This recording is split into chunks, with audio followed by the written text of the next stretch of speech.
I am a big fan of two political dramas, Madam Secretary with Tia Leone and Designated Survivor with Kiefer Sutherland.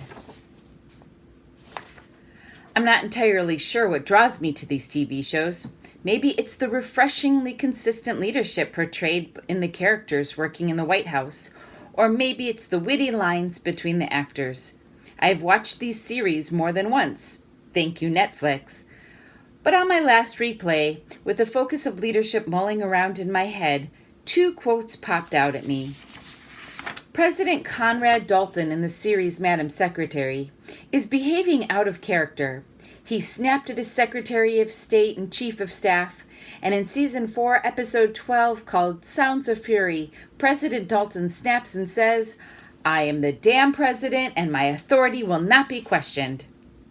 This took Elizabeth McCord and Russell Jackson for surprise. Vice President Eleanor Darby in Designated Survivor was leading the charge of the House of Representatives to impeach President Tom Kirkland. After the trial, Kirkland was informed that the impeachment was denied, and he asked Darby for an explanation as to what led to the final decision. She said in Season 2, Episode 19, called Capacity, "Loyalty is a consequence of leadership, and leadership is a touchstone of competence." This was referring to President Kirkland's loyal staff, who were required to testify in the impeachment hearing. Kirkland stayed in the office and continued to be supported by his loyal followers. Where we stand often depends on where we sit. In my over 30 years in Jewish congregational professional life, I can honestly say that the seat changes often. These changes depend on who the leader of the synagogue is. There have been situations in which I have been on a top-down team where professionals do all the work and they do the work that they feel is right for the congregation. In these situations, many times, the rabbi takes the Dalton approach to leadership. Because I am the leader, that's why. And on those teams where the top dog is the congregational rabbi, he or she guides the staff on a course that they choose to set.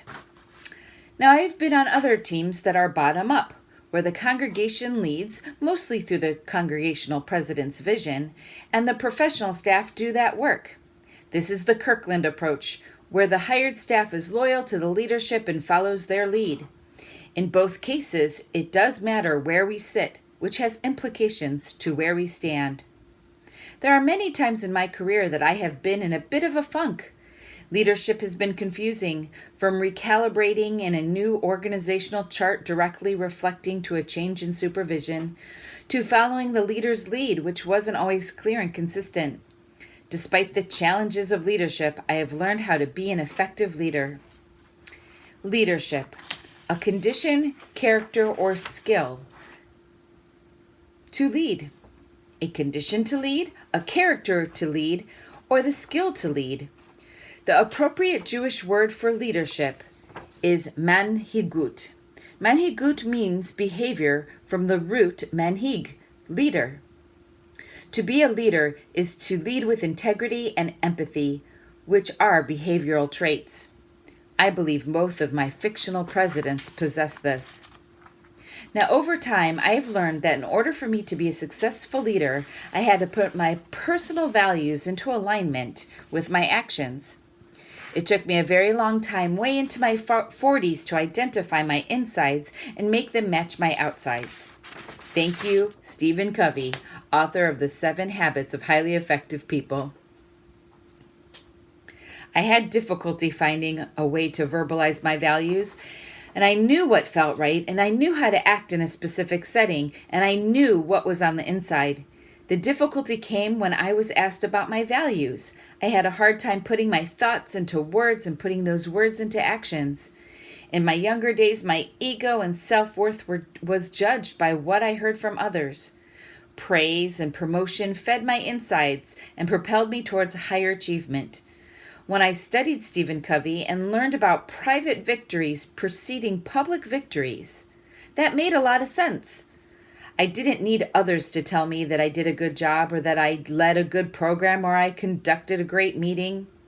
I realized that when I focused on my paradigms, my character, my motives, my outside was respected, and I propelled into becoming a strong leader.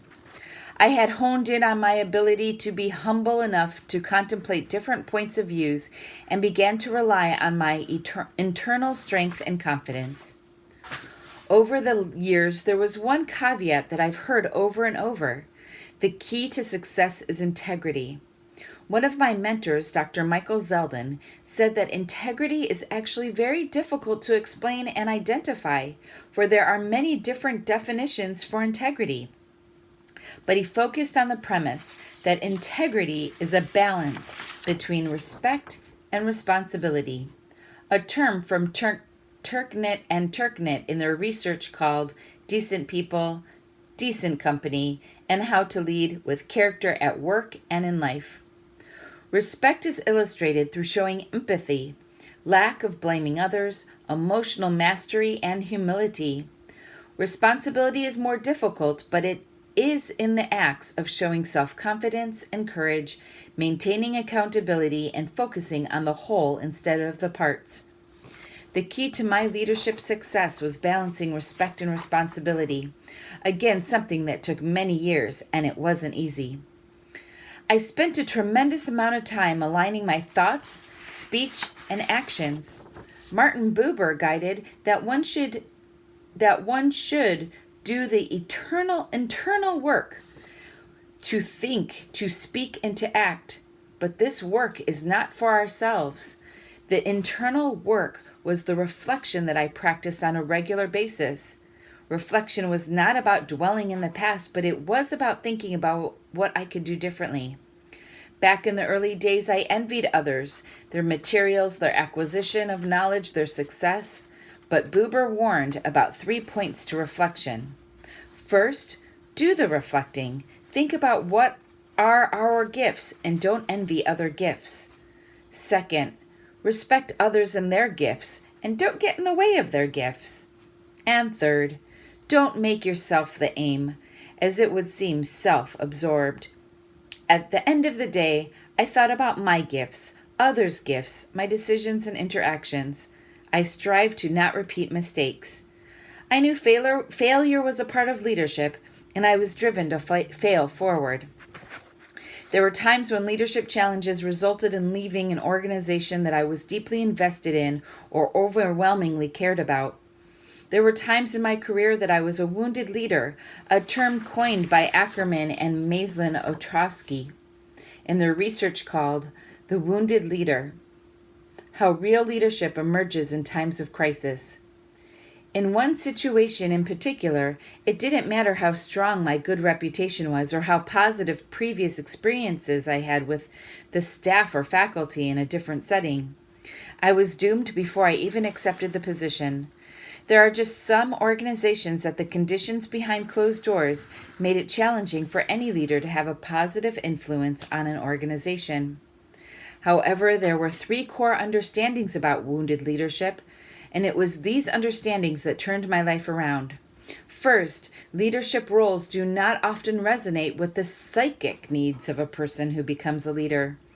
That was apparent as I was going home every day, reflecting on how I could do better, how I could be better, and how can I speak better in a situation that was out of my control. No matter what reflecting or action I took, nothing can turn the situation around. Second, it is almost certain that every leader would be wounded at some point of their career.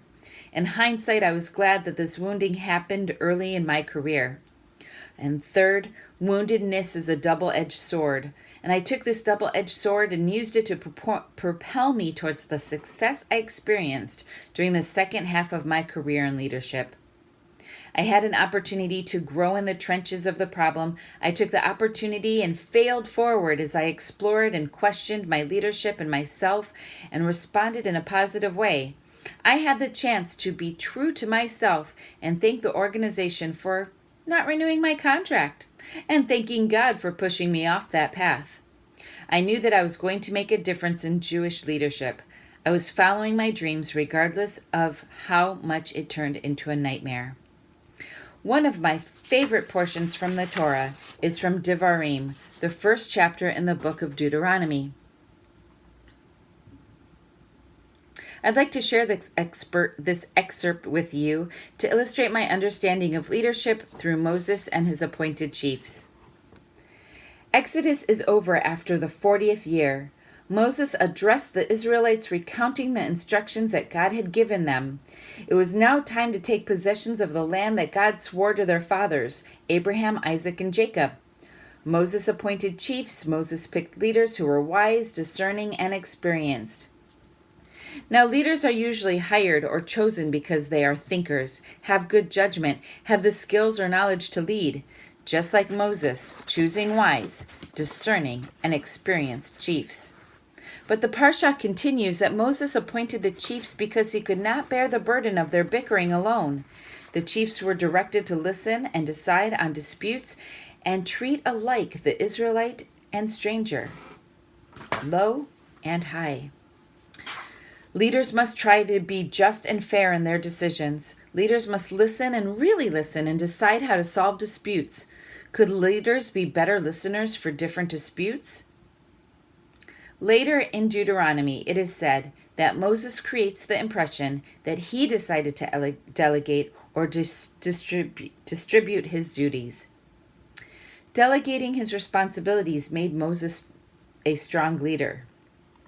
I often fall back on these main points. I am the chief of my environment, and I was hired because of my qualities of balancing empathy and integrity. I seek out the bickerers in my congregation, and I listen to them. I treat disputes fairly, and I strive to delegate duties. Thank you for your time.